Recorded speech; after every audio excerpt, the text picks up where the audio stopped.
Welcome to the Emotional Balance Sheet Podcast, your guide to help you manage life, money, and multiples.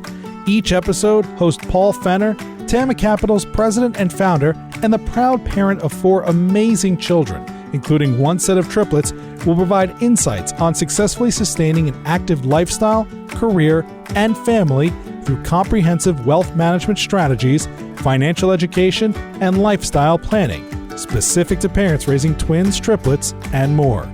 Learn more, subscribe to the show, or connect with Paul at tamacapital.com. This podcast is for informational purposes only and should not be relied upon for investment decisions. Clients of TAMA may retain positions in the securities discussed in this podcast. How do you raise financially fit kids? Joline Godfrey has spent a lifetime helping families to do just this. Trained as a social worker, Joline has spent most of her career being involved with kids, most of it focused on resiliency. Joline has focused on this issue in a way that few people have. Joline believes that financial fluency is a family activity, not just something to help kids with. When the values, practices, and conversations are woven into the family culture, this work can be easy and fun, preparing our kids for the future. To build and understand financial fluency, you should think about it in terms of it being developmental, building blocks that include financial, intellectual, social, and human capital. An acronym that Joline describes as FISH. Think of it in terms of drip, drip, drip, a process that develops over time. However, the earlier we can start, the more we can absorb the habits as a normal part of growing up. Please enjoy my conversation with Joline Godfrey. Joline Godfrey, I am so excited to welcome you to the Emotional Balance Sheet Podcast. Well, look at what you're doing. I'm excited to be here. This is fun. And to think that we have a triplet connection that I'm sure that we will talk about throughout our conversation. Can't wait. Exactly. It's funny because the more I get known and the more I talk to people, somebody always knows somebody that has a set of triplets. And what some people may or may not know is even in this really small community that I live in Commerce Township, which is outside of Metro Detroit, even within our subdivision, I think there's like 270 houses in here. There's actually 3 sets of triplets that live in here. My word. But the Fenner triplets are the originals. So that's what matters. So I think to start our conversation, Joline, is to kind of give us a background about your work and kind of introduce our audience to who you are in case they don't know. And I, as we were talking before I hit the record button, I found you through your work in your book, Raising Financially Fit Kids, which we're going to talk about a lot, which is near and dear to me with these triplets plus 1 that I'm trying to raise. So I'll turn it over to you. Well, I'm an odd duck. And I say that because I'm trained as a clinical social worker who spent a lot of years doing family therapy and clinical work. So I didn't come at this as a financial professional, in other words. I started, as I said, in social work, ended up becoming the in-house shrink at the Polaroid Corporation now 100 years ago, it seems like. But that already was a strange turn for a social worker. But that sort of pushed my entrepreneurial bug, and we won't even go into what that all looked like. Eventually, though, I ended up writing a letter to Inc. magazine. This was on the anniversary of its 10th year. And that year, they came out with a cover story on the, what did they call it? The dream team of American entrepreneurs. And I opened it really excitedly, only, of course, to discover it was all white dudes in there. And there were none of my female friends of any color. And I wrote a letter to the editor, who at the time was George Gendron, who was the founding editor. And I tell you, I go into this piece of it because that launched a real interest for me in the lives of women who had chosen to become entrepreneurs, who'd kind of stepped away from corporate America and thought, I'm just going to do this on my own. Inc. ended up supporting a series of interviews and my first book on women entrepreneurs. And when that was done, I suddenly understood that what I really cared about was what might have happened if any of those young women, or those women, because I think the oldest at the time was 65 that I was interviewing, I was curious if anybody had talked to them about money when they were little girls, how would their lives have been different? And so by the time I finished the first book, what I really cared about was figuring out how to get that started, how to help little girls start becoming financially fluent.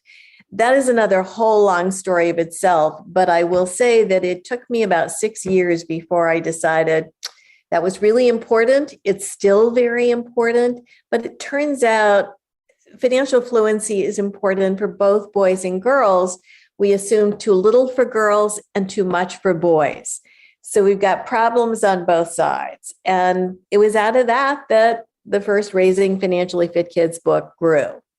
So I'd like to stay on that for a second, because a lot of the research and articles that I've read suggest that same number that you just referenced, that parents talk to their sons more about finance than they do their daughters. Yep. And then the downside of that happens is parents assume that their little boys are picking it all up and they're getting it and they're going to be, just fine. They don't have to do anything other than kind of bring them on board informally. What I found was that's not quite enough.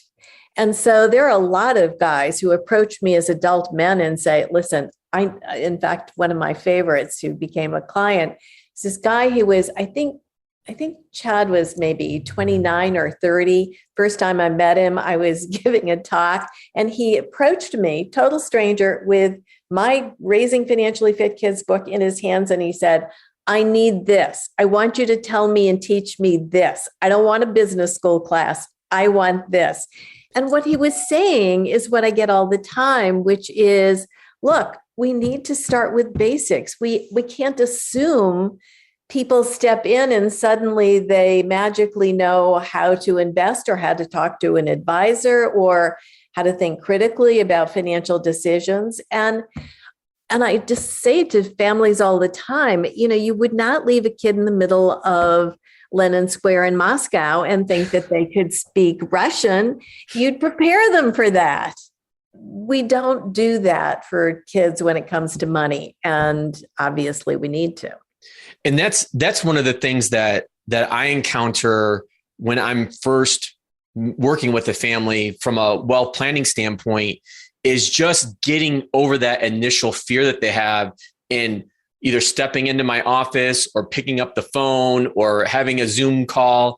And that is not lost on me. And I think that over the years, I have become, or at least tried to become, extremely empathetic, because I try to put myself in that family's position where it's taking a lot of courage to be able to say, I need help and I want to work with you. And yet most people don't know where to begin. And I think that's still a basic struggle for, most people. Well, there are two parts to that. And you're right. They don't know where to begin. And partly they don't understand that this is developmental. I mean, you've gone through the book, so you understand that just like learning to walk or talk or do anything that we learn as little kids, it turns out financial understanding is also developmental. You don't start with a textbook on investing. You begin with financial language, values, the most simple components of learning to manipulate money in terms of saving, spending, consuming, sharing, all of investing, all of those pieces. But you do it as a little kid in the most basic way, rather than think you're going to start with a paragraph or, be fluent as an adult. So there is that first piece that we don't understand what goes into learning it. And the second is that the way we have grown up around money, most people feel this terrible shame. That is, if I don't understand it, there must be something wrong with me, as opposed to, wait a minute, I just missed those steps. And the shame and the embarrassment get in the way of just asking the most simple questions about how do we begin. And I think those of you, and I truly count you in this very tiny group, those of you who are really using, I guess, compassion with clients are going to open some doors for them that many people never get in their entire lives. Yeah. And that's what I find so rewarding about what I do is helping people from the Simon Garfunkel song, Bridge Over Troubled Waters. Yes, exactly. It's perfect. And I don't know. I actually was talking to a fellow colleague earlier this morning, and I said, I don't know when somebody's going to pick up the phone and call me and want my help. But once I start talking to them, I automatically know, I get to know the why really quick. Right. And it's always a plethora of reasons, but it's usually around some kind of life transition. And I think that's the one thing that we completely underestimate is the number of life transitions that we go through during our lives. Now, most people will think of the big ones like getting married or potentially getting divorced or having kids. But, a lot of the people that I've worked with and centered around, which is families, what's one of the biggest things or components to a family? It's mom and dad's career. And when you're going through a career transition, whether it's self-induced or chosen, that's a major life transition that's really underestimated. Right. And to your point, there are so many of those developmental steps that we overlook, we take for granted, we don't give enough importance to. And yet, if you're trying to be mindful about building your own capacity and that of your children, the more you understand those steps, the easier it is to prepare for them.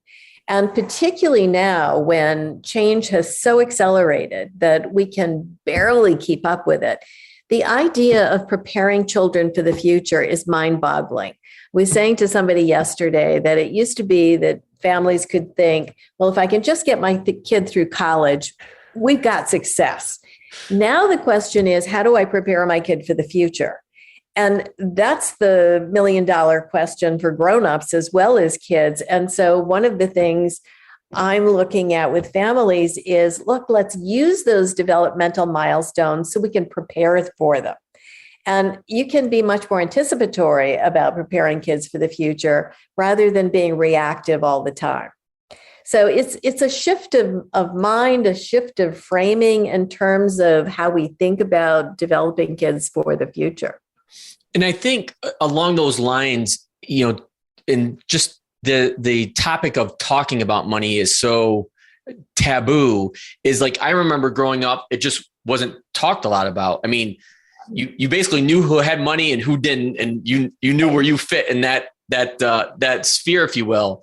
Right. But today, and maybe it's because I think Teresa, my wife, has a love-hate relationship with what I do, because on one hand, she sees the benefits of it. And then on the other hand, she's like, it's like, gosh, you have us so, talking about money so often in so many different categories. And they're like, is this healthy? And my feedback to her is, I would rather be having these conversations with you and the kids now than not having them at all. And them getting into a world where they don't understand what some of this means. They don't understand that responsibility to where things are just, for lack of a better term, handed to them. Right. And having some of these basic fundamental building blocks that you've described in your book, and making sure that I basically arm them with these things. Yes. And that's how I think about it too. For me, financial education is economic self-defense. You are literally arming your family with the tools they need to be successful. There is another little piece that but I'm going to put some words on it that may be useful to you. And that is more and more, because you're right, people hate talking about money. So what I do is really try to expand the notion of what wealth means. Now, that in large part comes from my point of view as a social worker. I see people in more human frames rather than just financial frames. And so if you remember in that book, I talk a lot about intellectual, social, and human capital. I have I've put that in a small code called FISH, FISH. And I do that because kids have a very easy time remembering fish. And yet I can still teach them that what we're talking about when it comes to what it means to be rich, which is a word kids love, then what we're talking about is not just money or financial. We're talking about intellectual. What do you know? What does your family know? We're talking about social. What are the relationships in your world, and human? What are the more intangible human values and connections and memories? And so when I work with families, I build very gritty, grainy, granular audits and inventories of a family fish profile. And as soon as that happens, they begin to think beyond the whole, oh my God, what's my cash flow issue? And suddenly it's easier to talk about wealth because wealth has a richer meaning. It's not just about the money. It's about us as a human family. And I give that to you because I have found that families do extremely well. It's not an easy shift to make because it's hard to say, no, we're going to talk about a bigger idea here. But once they get it, and kids get it first usually, then it becomes part of family culture. And it's so built in that you hardly have to teach any longer. The kids drive it. So you may try that the next time you sit down with the family. And I'm happy to talk more with you about how I do these audits. But it's a great dimension to add to the practice. Yeah, that's certainly something I want to follow up with you on a sidebar. But I love that you brought that up because I tend to worry too about when you talk about money, it's just about the wealth and the money. Right. And as you probably well know, in looking at how people spend, if you will, when you're spending on material things versus experiences, the return on those are night and day. And that's when I start talking with people, I have this phrase where I call it the checkbook never lies. It's like, you show me where you spend and I'll show you what you value. And if you want to change what you value, then you need to change what you spend. Brilliant. Totally agree with you. And that's something that, and I like to get personal and share my own stories with this. And again, sometimes Teresa's like, did you really talk about that on the podcast with Joline? I'm like, yeah, because it's really important, because I think the more that I can be open and talk about these topics with people, the more that they will be able to relate and understand. And the whole point of this is that this podcast and these conversations are to help other people. And, having these conversations with Teresa and, my triplets plus one, I want to be able to share that and, think about the opportunity costs that things have. And I like to explain, everybody's got a circle. And you think of that circle as your what you're able to do, your wealth, if you will. And you slice that in so many different pies to be able to figure out, how does that align to what you want to do? And how does that allow you to sleep better at night? So if you want to, save for that vacation to Disney World, then what else are we going to pull back on? And it's that trade-off and those opportunity costs that I'm always talking to Teresa about, and I'm always talking to my kids about as well. Right, which makes a whole lot of sense. And I really like the way you frame it. You remind me of something else that is parallel, and that the whole issue of philanthropy is something you remind me of, because so often if we only focus on money, what we teach kids about philanthropy is it's about giving money away. And that makes me crazy, because it's not about giving money away. It is about due diligence. It's about setting priorities. It's about looking at what the issues in the world are that you want to have impact on. It is, how do I make good decisions about which ones to invest in and which not? It's the same as we do the rest of our financial planning. It's just we need to get a bigger sense of what we're talking about here. We've reduced money to these very simple ideas that are not helpful in what you're talking about, which is show me what you spend money on and I'll show you what you values. It's the values that are so critical here. And I love that you touched on that, because I'm sure that you're familiar with Ron Lieber's book, Ron Lieber of the New York Times. Yes, the opposite of being spoiled. I love Ron. Yes. Yeah, Ron is great, and I've twisted Ron's arm a few times on trying to get him on here, but it's like he's overwhelmed at the times. He truly is. He's a dear friend, and I'll send him a text and just say, you talk to Paul. So let's see if I can help with that. Yeah, I've actually given his book out several times, but where I was going with that is in Ron's book, that how he lays out, there's a jar for spending, a jar for saving, and a jar for philanthropy. And to be very transparent with everybody, that's that last component that I have not introduced my kids to yet, is the philanthropy part. And so that's on my to-do list or goal list to work with them and introduce that to them. And to your point, Joline, I think you make an excellent one there, where it's not just about giving money. It's like, why do you want to help this organization? Why do you see the value in what they do? And how does that make you feel?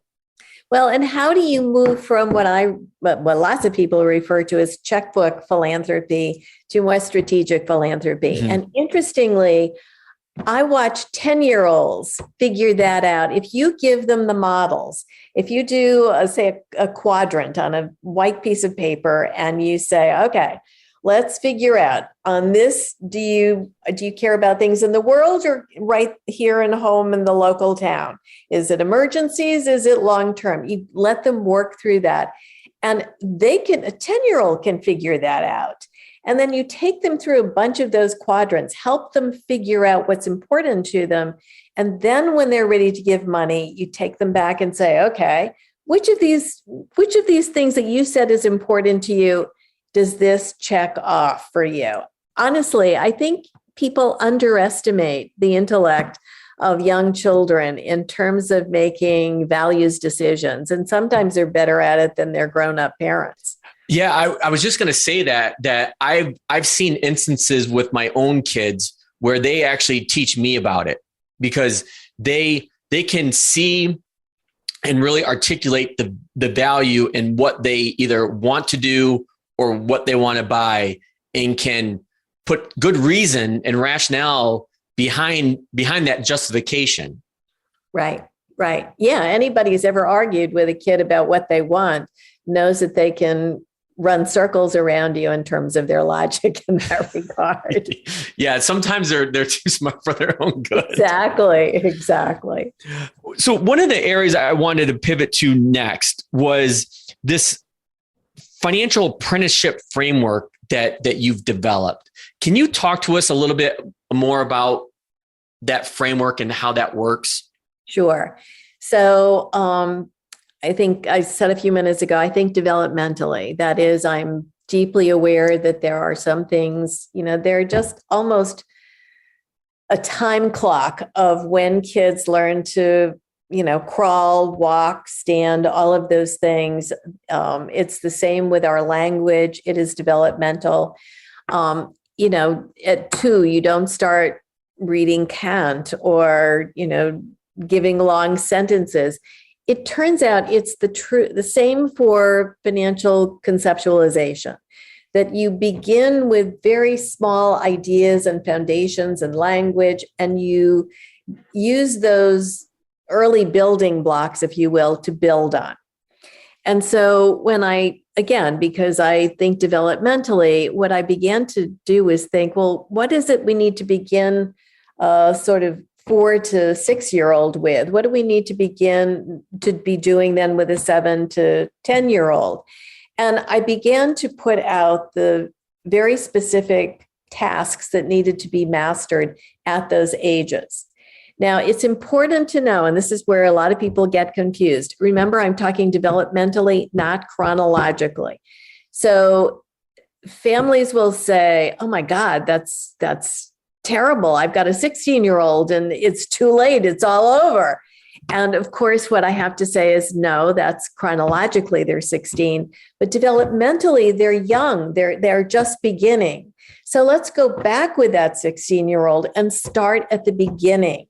It's why that 30-year-old came to me and said, I want this. I want to start here. That is such an excellent point, because I was just going to say, like, sometimes with my triplets are 11 and my plus one is 9. I feel like sometimes I've missed the boat with them already, but you're saying no. No, forget the chronological age. Think about where they are developmentally. Developmentally, they're at the beginning. And so it doesn't mean that you're going to insult them with putting them through baby steps. I mean, obviously that would be humiliating for a child. Instead, it doesn't matter if they're 35 or 13. What we do is begin with activities and readings and conversations, all that begin with the very early stages of language, values, skills, the fish audit, all of those things that now you build on. So as you master one set of skills, you build on it and do more. It's like any kind of learning. It's just somehow we don't wrap our brain around the fact that that's how we learn financial as well. So do you think, going back to the ages of the kids, like we underestimate like how much they can actually start taking in, and at an early age, if you will? I work with some 13-year-olds that are so much better equipped than some 30-year-olds that it's just crazy. Now, I also work with kids for whom there is this intuitive understanding that if my parents want me to learn about money, they also are suggesting that it's time for me to take on responsibilities. That there are kids who are smart enough to understand, wait a minute, I've got a good thing going here. Do I really want more responsibility? And they'll resist, because giving up childhood and giving up that sense of I don't have to worry about anything is not an easy task. Which is why I often say, look, the earlier you begin, the more you normalize this process. But it doesn't mean if you have a 16-year-old or a 17-year-old that you can keep pushing it off because it's too hard. It gets more challenging every year, because a 16 or 17 or 18-year-old kid's financial needs grow as they become more independent.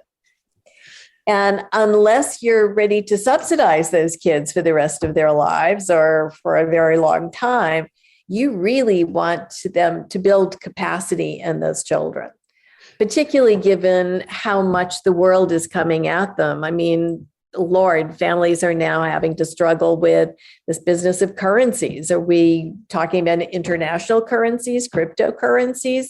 What does that mean with our kids? What do we tell them? It is one of those family responsibilities that everybody wants to ignore, but you do so at your own peril. Yeah. And I think you made a really interesting point there, because I work with and talk with a lot of families, and there are very few that have the financial capacity to continue to keep kids on their payroll. Right. Exactly. So now that's really hard. And yet, there are families putting themselves in debt and taking out extra mortgages. And for me, that is one of the biggest challenges that nobody is willing to talk about in the country today.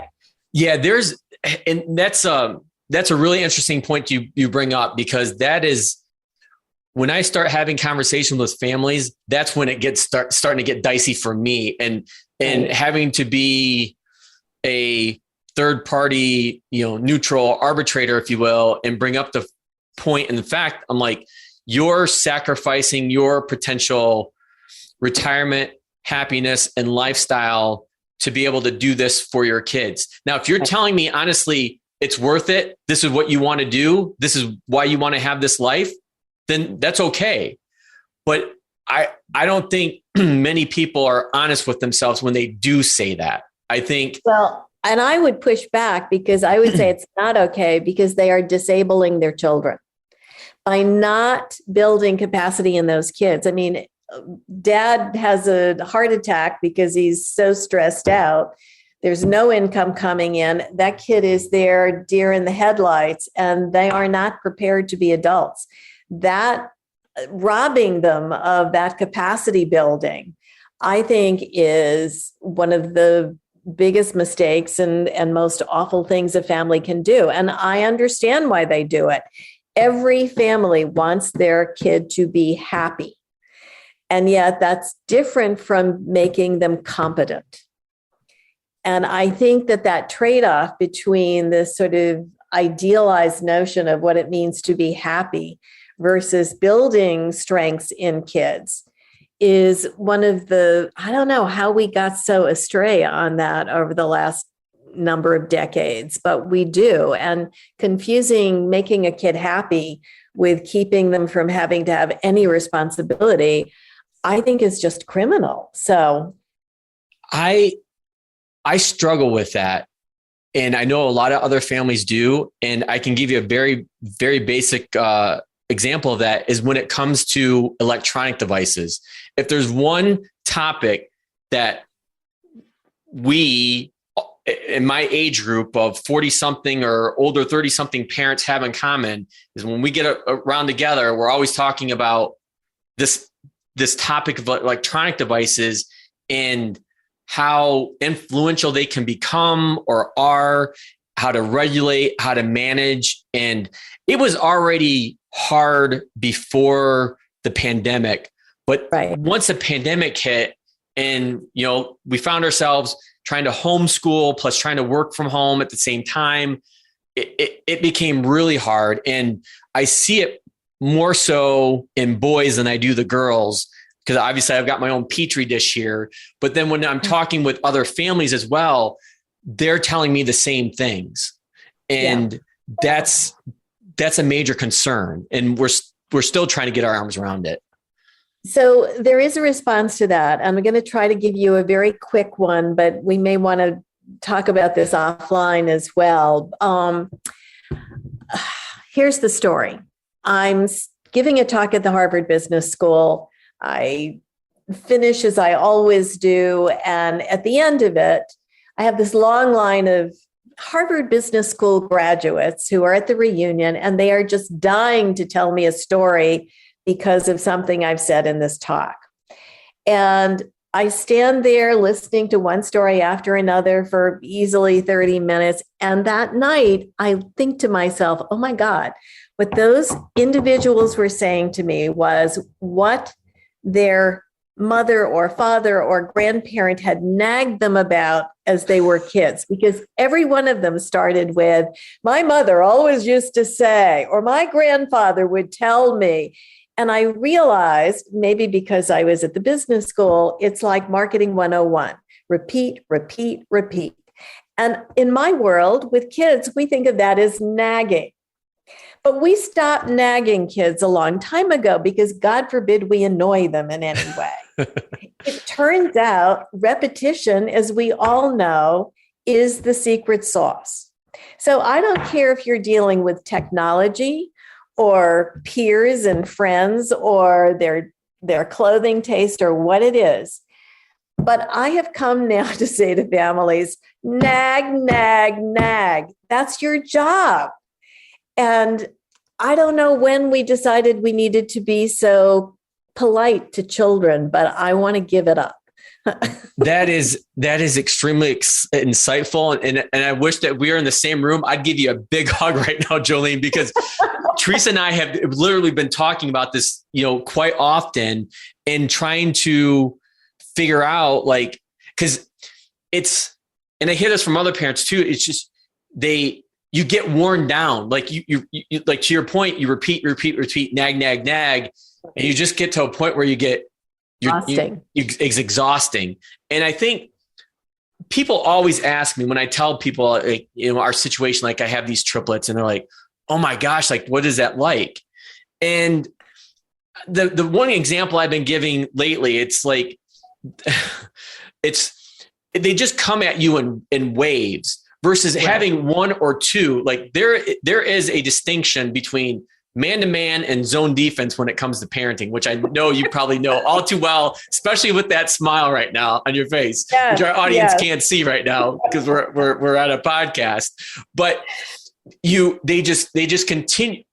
The biggest difference for me with having 4 versus having 1 or 2 is that there's more of them and they keep coming at waves. And where if you only had 1 or 2 kids, you might be able to be more tolerable or more patient or more empathetic. Right. But with 3 or more, in our case 4, and I know other families that have 4 or 5 kids as well, it's the same thing. We get worn down much quicker, much easier because there's so many.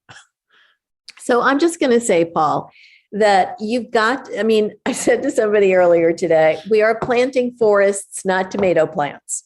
And that's how you need to think about these children, because you don't need to come at them every single day because it is too exhausting. But if you think about drip, drip, drip, tormenting them over years, over a very long period of time, it may be once a month or once every 2 months, but there is some consistency of messaging that goes all through childhood so that becomes internalized as, oh, that's our family culture. And those are the kids who will show up with me one day and say, my father always used to say. Yes. And that's what we're aiming for. So I would say, give yourself a break. This isn't something you have to come at every single day, but you want to figure out what are the messages you do want to give, which is why I come back to my fish profile, because once that is on the refrigerator, printed out for the family, it's like, this is who we are. This is what we're shooting for. And it may take us 10 years to realize this. But 10 years is a flash in the life of a family. So I just want to give you a little breather here. You cannot do it all in a short period of time. This is a very long game. But it does, I will say, I'm old enough now. I've been doing this long enough. Candidly, when I first started, I was making it up every day. And for the first decade, I would think, oh my God, I don't know if this stuff really works. I mean, I think it does, but nobody had ever tested it. Nobody had ever done it before. I was really in this world the first. And finally, 10, 12, 13, 14 years in, I began to see those families and kids I'd worked with earlier. And it's like, whew, it does work. But you really do need to take a long perspective. And that's hard to do in this world where we think everything's going to happen really fast. And this is why I wanted you on and have this conversation, because this is what is so intriguing to me about your background of being this social worker, but yet having this incredible knowledge and expertise around financial literacy, especially, you started with women and then moving into kids. And it's this uncommon meshing of both those worlds, which is so needed in today's world, to your point, where everything is like, instant gratification. And, my own therapist has told me, like, just remember, like, when things start getting off the rails, Paul, just say to yourself, I have 4 kids. I have 4 kids. And then it'll all go, and then take a breath. Take a breath. Yes. Actually, the necklace I wear says breathe on it.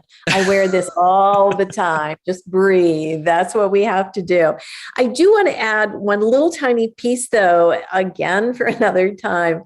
In addition to families, to children, to women, to families and kids, I now have come to understand the importance of everything we're talking about for people I refer to as the financial novice.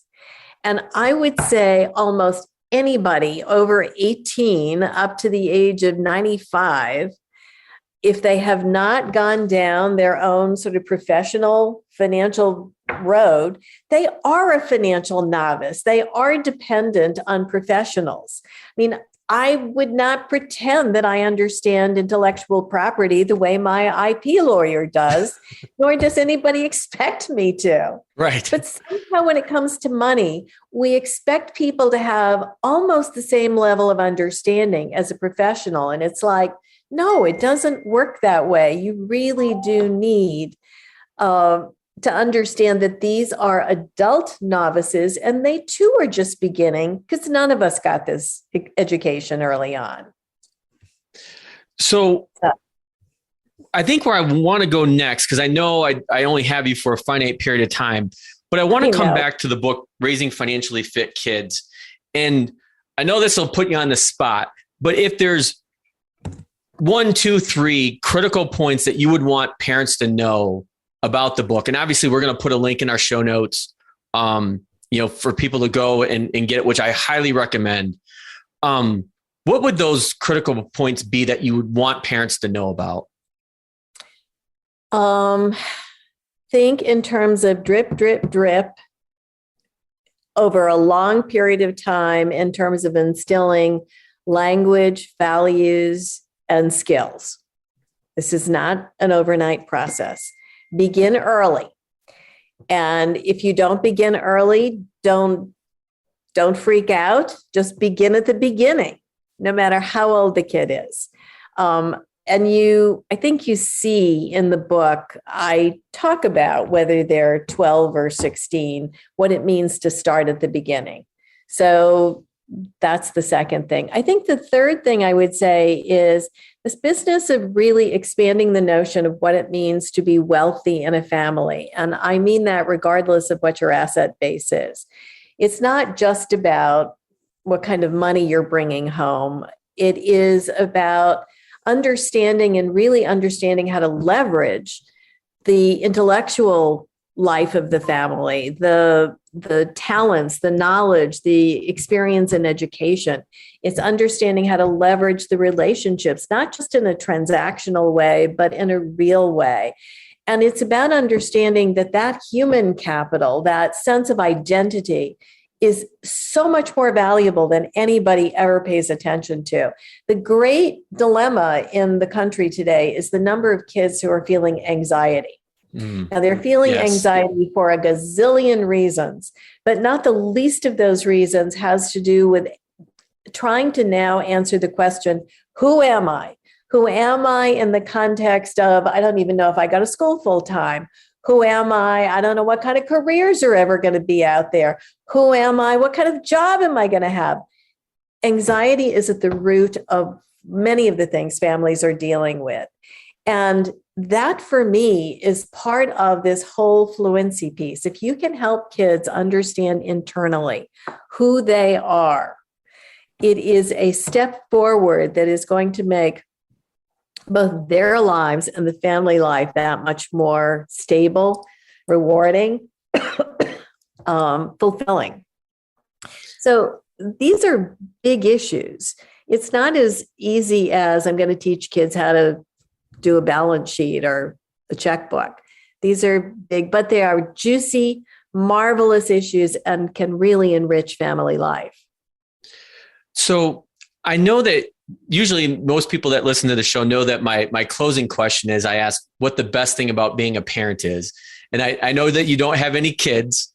And it's funny because when we were emailing back and forth on our topics on the conversation, you kind of made this point. I got to look at my notes where it's like, I'm not, and I'm paraphrasing here, I'm not sure if I would be able to be where I'm at today if I had those kids.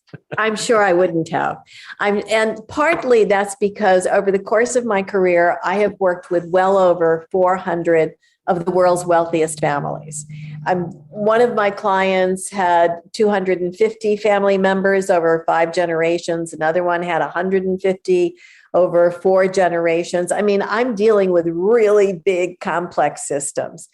Had I had to go home and deal with my own system, I probably would have torn my hair out. But I think the upside of that is that I've had a chance to see so much variability across families. And I've seen so many things work, no matter how crazy it seemed. And I've seen so many things that in patterns really don't work any longer. And we have to pay attention to that. I had the time and the ability to observe in a way that I probably would not have been able to do had I been an active parent. But I will say, weirdly, my undergraduate degree was in child development. I had no idea what I was going to do with my life, but here I am decades later thinking, yeah, that was exactly the right place to begin. So there you go. Well, I didn't even have to ask the question that you answered for us. And I cannot thank you enough, Joline, for being on the show, because I know that your time is priority. I just want everybody to realize what a tremendous resource you are. I mean, you've written so many books, so many publications, not just Raising Financially Fit Kids, but others as well. And we'll definitely link to the book and your website so people can find out more about you.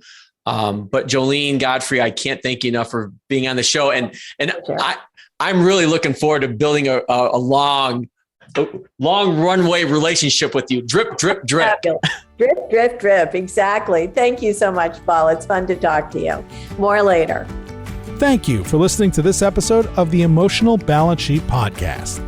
Please visit tamacapital.com to subscribe to this podcast or to connect with certified financial planner and registered investment advisor Paul Fenner of Tama Capital. And please join us again next time on the Emotional Balance Sheet Podcast.